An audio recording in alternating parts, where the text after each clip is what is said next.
So these are the kangkong or the spinach, water spinach we took there from the rooftop.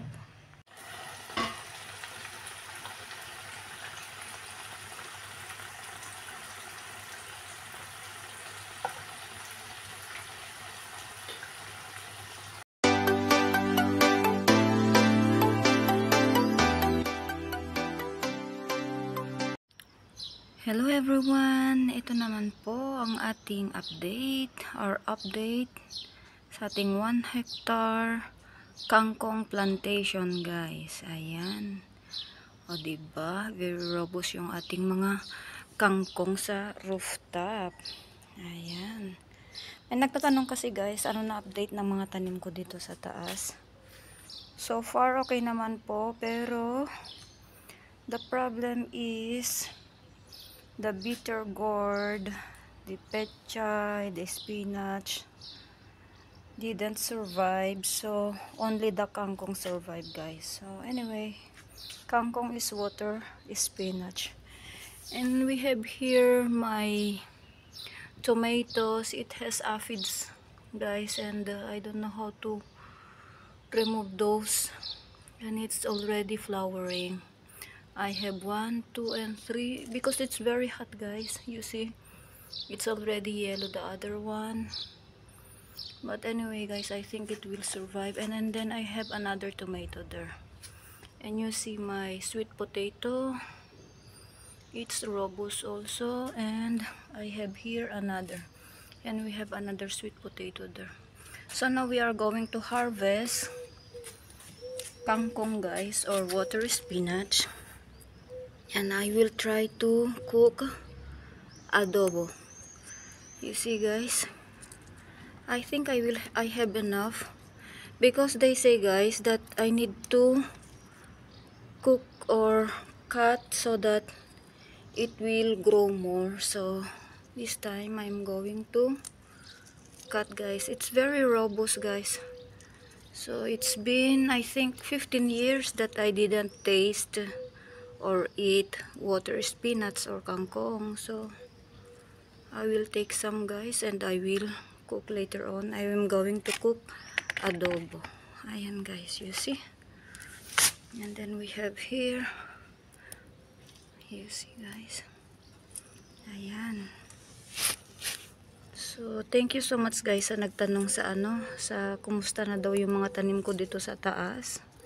So here I am harvesting my 1 hectare kangkong plantation. Ayan. Ewan ko kung gusto po ni husband o mga anak ko nito. Ia-adobo ko po siya. Ayan. Kasi sabi nila, lalago daw po siya pag natalbusan. So, tatalbusan natin. Ayan. Kahit maliliit pa siya. Kasi yung iba, ewan ko ba, guys, mas malalaki yung iba kaysa ano. And then, itong mga kamote natin, guys. Ay, kamote. Kalunay or spinach. Dadagdag na rin natin kasi sayang naman. O, diba? Ayan. Tatanggalin ko na rin siya dito, guys, kasi para lalong lalago yung ating mga kangkong. May mga tanim pa ako sa baba, guys, na kangkong, and then tanggalin ko na siya, guys, para lalago yung mga kangkong natin. Ayan. O, diba? We still have small kangkong here. Ayan. Tanggalin natin, guys, itong mga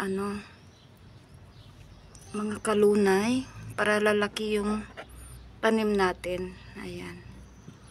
Ito po yung natin, organic.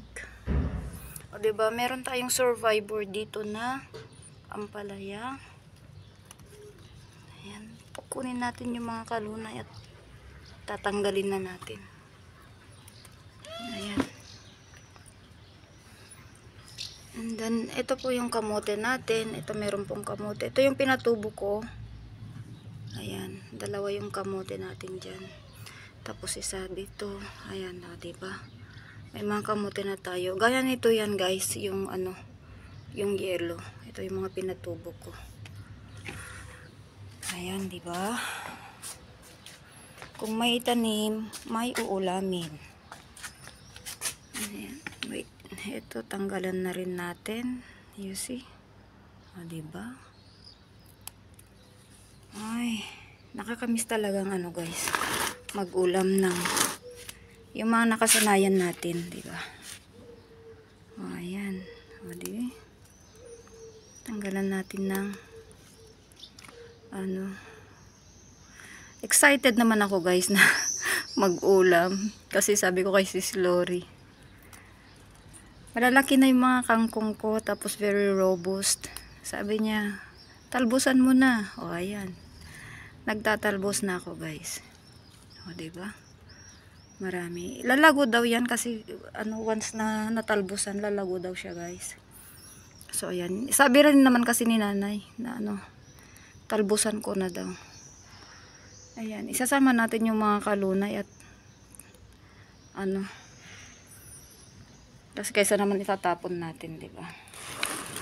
So, ayan. Meron po dito guys. So, ayan. Ang saya-saya naman po natin. Na ano, may ulam.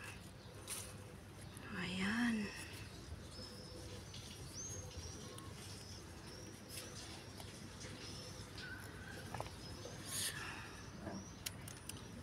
So, ayan guys, ang dami pang kalunay dito.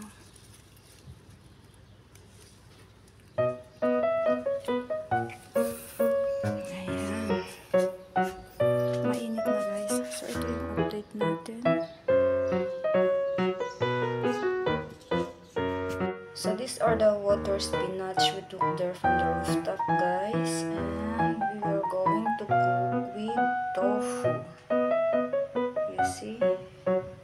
So we are going to cook adobong kangkong with tofu, plus I am going to cook fried rice with eggs and carrots. Then I am going to fry also this plátano macho. You see guys, it's not bad guys. This is sweeter. Normally we give more time for the plantain or plátano macho to be soft, and it's good for frying guys, you see.